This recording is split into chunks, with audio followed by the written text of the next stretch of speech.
बिर्सिसकेको आफ्नै कथा पढ्दैछु। हाकिम मधुकर हाकिम भएको 3 महिना भित्रमा नै उनको घरको झ्यालको र कोठाको अनुहार नै बदलियो। कोठाको खाली भुइँमा उनले टाट ओछ्याएर झ्यालमा निलो रोगन लगाएर हरियो पर्दा हाले। उनको घर सडक छेउमै थियो। बिहान निश्चित समयमा मानिसका लामहरूले उनको घरलाई हेरेरै जानु पर्थ्यो र फर्किँदा पनि उनको घरलाई हेर्नै पर्ने परिस्थिति जन्मिन्थ्यो। सडक छेउको घर जसलाई मानिसहरूले नहेरौँ भन्दा भन्दै पनि हेर्नुपर्ने बाध्यता हुन्छ, यस्तै यस्तै बाध्यता उघारेर मधुकरको घर सडक छेउमा अवस्थित थियो।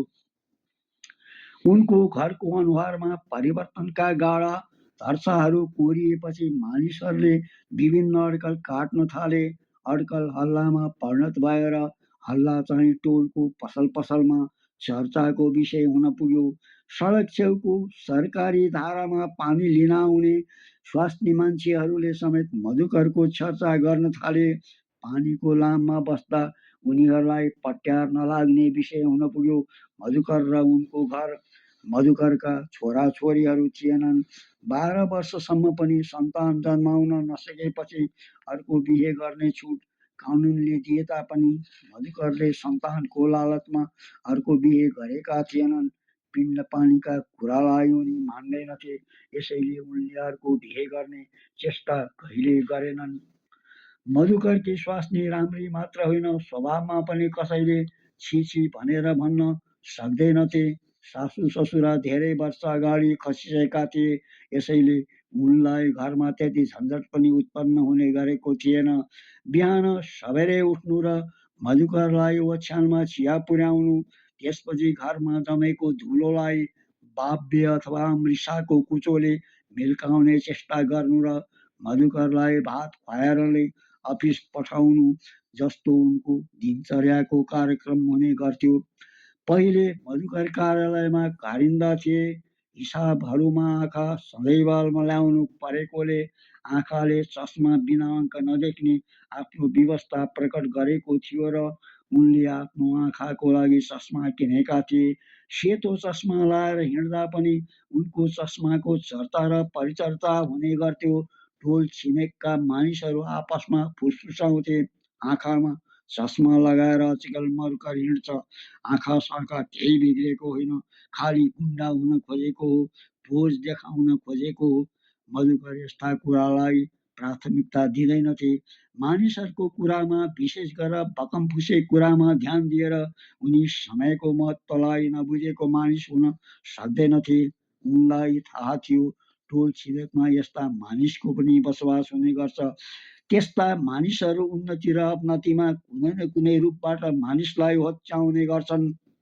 मधुकरसँग आफ्नो दुःख आफ्नै छातीमा अटाएको थियो। कारिन्दा छँदा उनी कसरी भोकै बस्थे र उनकी स्वास्नी पनि भोकै बसेर दिन र रातहरू झर्को नमानी काट्थिन्। सानो सानो कुरामा पनि उनी कसरी अभाव खपेर सहने गर्थे, यस्तो कुरा कसैलाई पनि थाहा थिएन।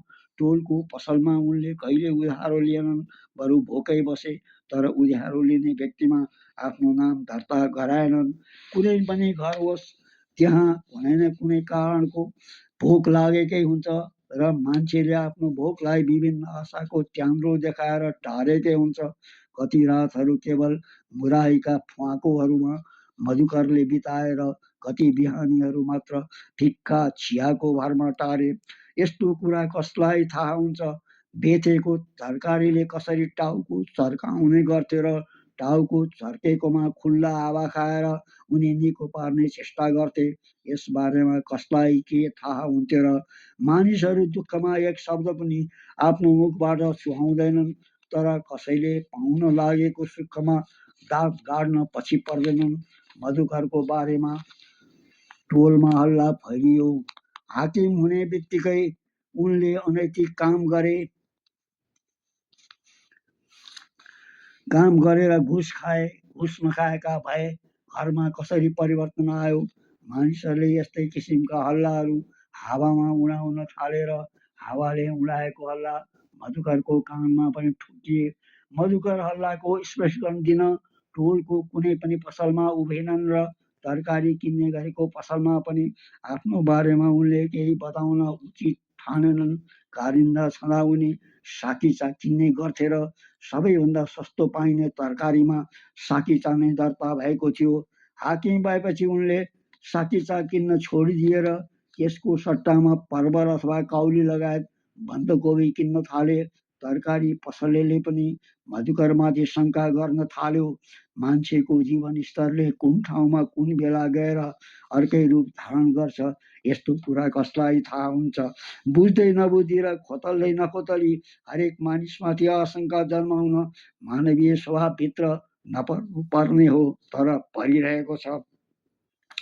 हाकिम हुने बित्तिकै मधुकरले आफूलाई बदले आँखाको चस्माको फ्रेम निकै महँगो राखेर सिसा पनि राम्रो खालको नै राखेर फेरि कारिन्दा छँदा लगाउने गरेको कमिज र सुरुवाल घरमा आफ्नो दयनीय स्थिति हुँदा माग्न आउनेलाई लगाइदिए।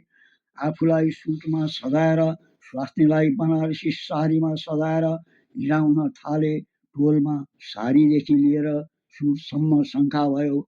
सबै मानिसहरूले चिच्याएर मधुकर घुसा हुन्, अनैतिक कार्य नगरी मानिसले आफूलाई बदल्न सक्दैन। पक्कै पनि मधुकरले घुस खाए। एकैचोटि 10औं पुस्तालाई पुग्ने गरेर खाए। मुखै पिच्छे घुसको कुरा, लान्छनाको कुरा र अनैतिकका चर्चाहरू मधुकरलाई वाक्क लाग्यो। पहिलेकै परिस्थितिमा फर्कन पनि मन लाग्यो, तर यस्तो हुनु सम्भव थिएन। रुखो आँपले रसभरी खुबै खान्छ, यसमा शङ्का गर्ने बाटो नै छैन।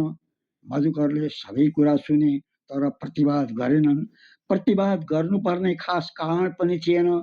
कहिलेकाहीँ खण्डन नै अस्वीकार गरिदिन्छन् मानिसहरूले। आफूले सोचेको नै ठिक हो भने ढिपी लिन्छन्।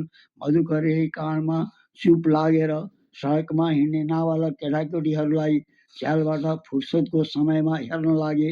कुनै केटा आँखामा ठिक ठहरियो भने आफ्नै छोरा सम्झेर पाल्ने उसको प्रस्तावमा उनको स्वास्नीले भित्रदेखि नै समर्थन गरिन्। घुसको हल्लाले व्यापक रूप लियो र विशेष पुलिससम्म उनले घुस नै खाएका हुन् भन्ने हल्ला पुर्याइयो। विशेष पुलिसका कर्मचारीहरू सलझै छोडिए उनको निगरानी गर्न। मधुकरले आफूले खाने गरेको चुरोटको मार्का पनि बदलेर ओठमा रोधमन्स च्याप्न थाले। सुकमेलको मगमगाउँदो बास्नासहित रोथमन्सको धुवाँ मुखबाट फुसफुस छोड्दै घरबाट कार्यालय र कार्यालयबाट घर फर्के। विशेष पुलिस कर्मचारीहरूले उनको एक एक क्रियाकलाप देखे। तरकारी लगायत चुरोटको मार्का सहित आफ्नो विभागको हाकिमको टेबुलमा पुर्याए। सबैतिरबाट घुस खाएको ठहर भयो र विशेष पुलिसको एउटा मोटर एक दिन बिहानै मधुकरको घर अगाडि आएर उभियो। टोलका मानिसहरू जम्मा भएर हल्ला गर्न थाले। मधुकरलाई अब घुस खाए बापत हुने सजाय हुने भयो, कारबाही हुने भयो, ठिक्क पर्यो। चस्मा ओढेर कति पोज दिने गर्थ्यो। विशेष पुलिसको मोटरबाट सम्बन्धित उच्च दर्जाका अधिकृतहरू ओर्लेर मधुकरले उनलाई अभिवादनसहित कोठाभित्र लगेर भने, हल्लाले गर्दा यहाँले पनि दुःख पाउनुभयो र म पनि पहिलेदेखि नै दुखी नै हुनाले सुख पाएर रमाएँ अनि शङ्का गर्ने ठाउँ छोडे। मधुकरले आफू हाकिम भएको दिनमा नै एउटा विदेशी चिट्ठा किनेको र त्यसबाट पुरस्कार स्वरूप 10 लाखको प्रमाणित कागज उनलाई देखाए। विशेष पुलिसको मोटर रित्तै फर्कियो, तर टोलमा हल्ला फैलिनै रह्यो। विशेष पुलिसले कारबाही गरेन। हल्लाको घेरामा कसैले फुसफुसायो, मधुकरलाई चिट्ठा परेको रहेछ, 10 लाख परेछ। पुलिसका अधिकृतले सबै प्रमाण जाँचिसक्नु भएको छ। हल्ला चकमन्न भएर टोल मुर्दामा परिणत भयो। धन्यवाद।